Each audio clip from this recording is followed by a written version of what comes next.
What's up, čaute, nachádzame sa vo Police na meet and greete, ste tu s nami.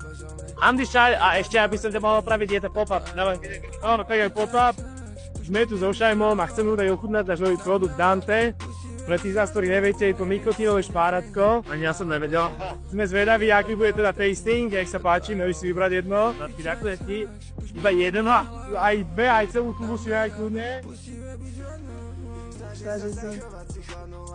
Teraz momentálne máme dve príchute škorica, variovka, mentol. 3 mg a 5 mg príklekok.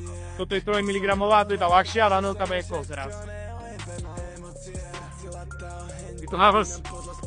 Akoby, neviem si predstaviť, že by to asi úplne nahradilo cigarety, ale musím povedať, že je to zaujímavá vec a hlavne aj ako veľký fanúšik nikotínových vecí, ako sú aj vrecuška a podobne, som popravde ešte nič takéto nemal a to ma fascinuje, pretože si hovorím, že už som na svete skúsil všetko. Tak toto si kľudne nehaj, lebo povedzme si však, koľko to človek asi mám, že toto 30 až hodinku podľa toho, jak to človek prežúva, môžeš to potom aj ako obžúvať to dievko, takže ten efekt trvá, hovorím o tých 30 do hodiny, ako pre koho.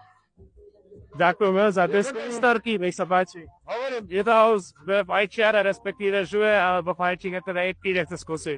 Je to niečo nové. Díky moc. A pre vás, keď ste chceli ochutnať, tak tepí sa videa na link. Čaute.